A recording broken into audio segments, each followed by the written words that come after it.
Good morning, everyone. It's coffee time. It is so windy out there.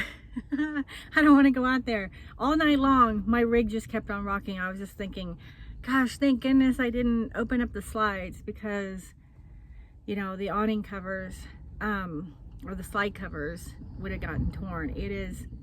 It's pretty wild out there, but we're gonna have to go out there in a minute because Roxy's got to do her business.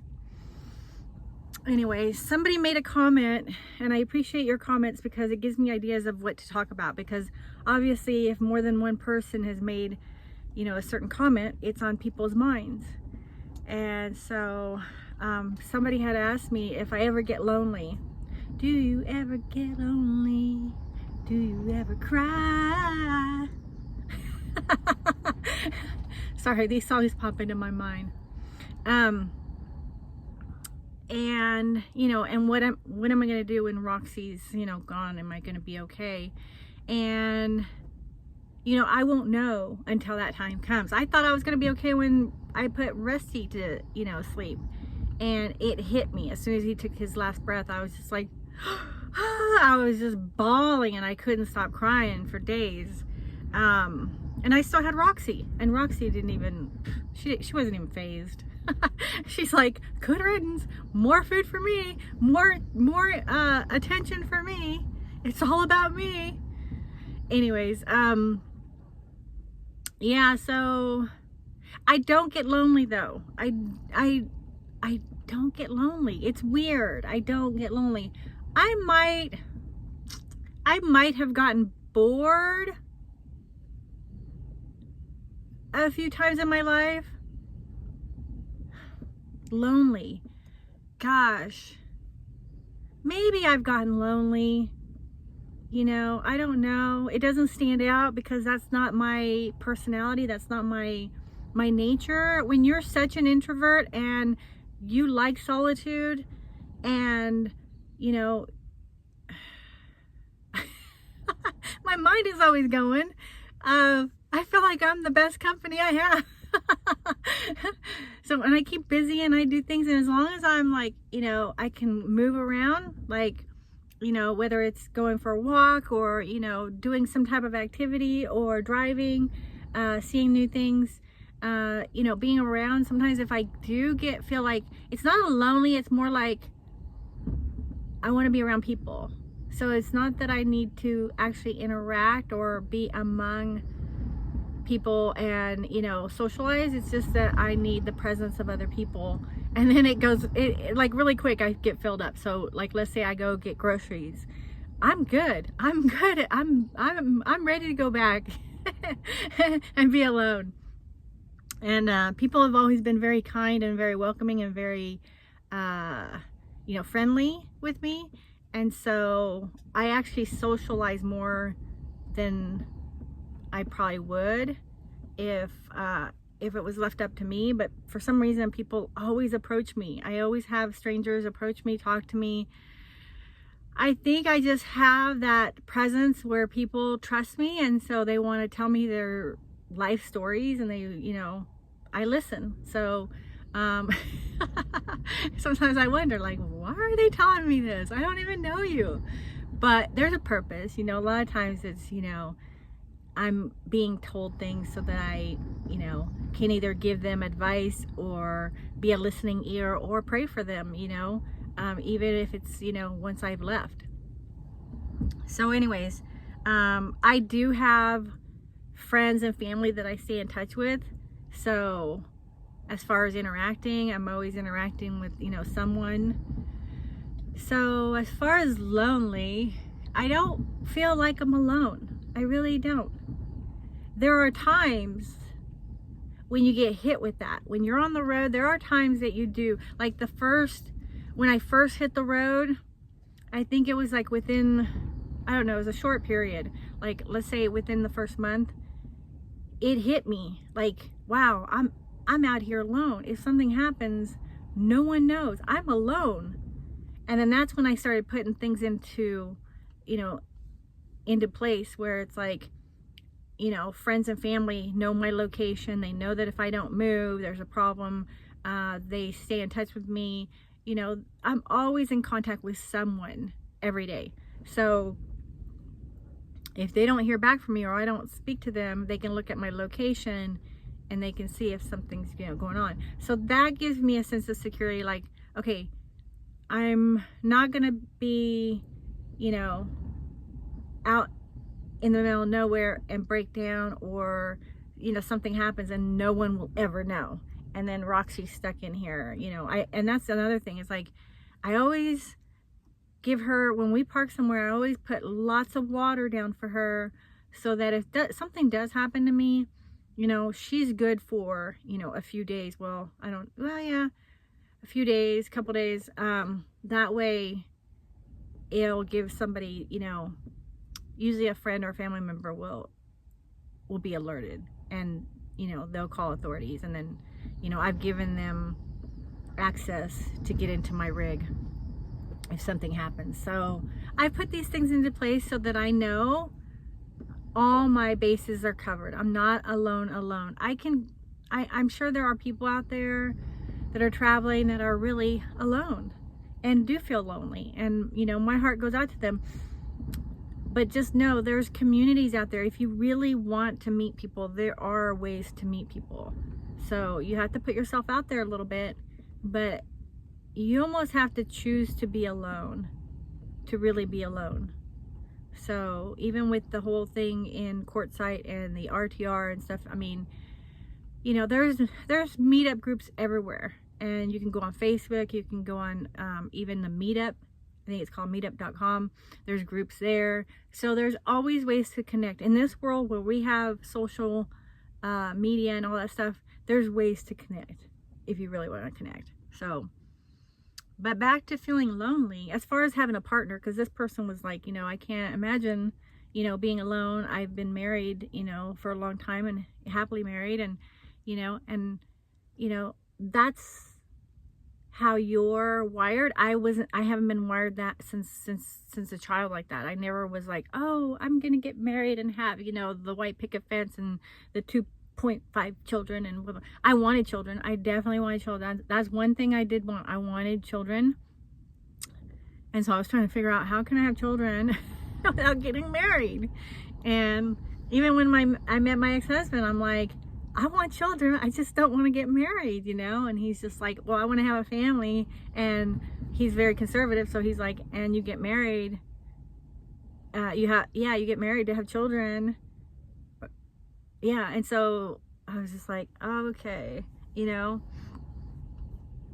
Anyways, yeah, I'm so glad I have my boys. Like, my boys are everything to me. I am so glad I have my sons. I can't imagine life without children, you know. And so for me, so, like, some people can't imagine life without a partner, you know. I can't imagine life without my children in my life. You know, they're the greatest gift. I mean, the Bible even says, you know, that children are a gift, you know. And not when they're teens, though. Not when they're teens, they are not a gift. actually one of my sons, he did not give me any issues as a teen at all. And the other one, he made up for it. I always say, if you see like little gray hairs, they have one son's name on it. But yet, that one son, like, we're super close. We're super close. So I'm close to both my boys. My boys are wonderful. They're different personalities. They're totally on the opposite side. You know, they're polar opposites. But it's like they have my personality, like the best traits and the worst traits in some areas, you know. So it's like, you know, it's like that's what kids do, you know. They challenge your best, they challenge your worst traits, you know. So I guess that's how partners do too, right? Like husbands and wives and you know, significant others, like they challenge. It's like looking in the mirror, you know. You have to, if you're impatient, they're going to test your patience. If you're, you know, whatever it is, they're going to test that area. But anyways, short answer, I don't have one. No, short answer is no, I don't get lonely. I don't get lonely. I actually have to work at, you know, socializing and being around people. So, hopefully that answers your question. I could see myself being alone for the rest of my life, and I still wouldn't be lonely because I know that I could always be around people. I'm super independent, super self-sufficient, so I don't get lonely. And even when Roxy does, you know, go to heaven, which I do believe all dogs go to heaven. Did you guys not see that movie? All dogs go to heaven. I think I'll be fine. I think I will be fine. I'll go through a period of loss. Anytime you lose a loved one, you know, you go through a period of mourning and loss. But, you know, there's always alternatives, you know, like I could foster a dog. I could, you know, camp with other people that have pets. I can, you know, I'll probably be working, so I'll be busy. I don't think I would get another dog unless I was on a property or I got so rich I didn't need to work. I'd have 10 dogs and I would have a sprawling property. So yeah, anyways, who knows? Who knows? You know, I can't predict the future. I mean, the last guy I dated, we talked about marriage. I could see myself marrying him. He was very much wired like me. He was, you know, he told me from day one, hey, you know, I'm like a wild, you know, stallion. I'm like a wild, you know, horse. Like, I like to go and roam and be free, but I'll always come back home. I will not, you know, stray. I will not cheat. I will not, you know, he was totally loyal. But he needed freedom. He didn't want a woman that was like, you're going to do this. Where are you? Blah, blah, blah. And I was like, perfect, because that's how I am. Perfect. It was a perfect match. And so we were both super independent, yet we came together and had so much fun. So much fun. That was probably the healthiest relationship I've ever had. And we were together for years. And we talked about getting married. And, you know, it's like, you don't have to even do that conventionally, because we talked about getting a duplex. We're like, perfect. You can have your side, I can have my side. We can come together, you know, and stuff. And so we would have fun with it, you know. And yeah, he was a good guy. He was a good guy. And you're probably asking, why aren't you with him? Well, because I had a spiritual awakening. And I realized that he was not the one for me. He wasn't where I was at, and I don't think he was going to be. I asked him one question that was kind of a deal breaker, and that question was, do you believe that Jesus is the way, the only way to heaven?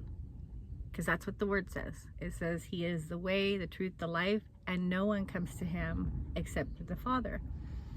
Or no one comes to the Father except through him. And he couldn't answer that. He was just like, no, I think there's different paths. I think there's different, you know, ways. And I'm like, then you're not really following the word. And I'm just now, you know, really delving into the word and finding it as my truth. And so if you believe that, you know, there's different paths, then, you know, we're unequally yoked, and we just shouldn't get married, because it's just going to be, it's not going to be good for both of us. And so we wished each other well, and now, you know, we're both doing good. We're both, you know, happy, and we're following our truth, our path, and I have no regrets. So anyways, but, you know, when you've had such a good relationship like that, especially if it's a once in a lifetime, you don't really expect it to ever happen again. But if it does, it will just be a major surprise if I meet a man like him again. But I think that was a once in a lifetime, and not a lot of people even get that. So I was happy to get the time that I had with him.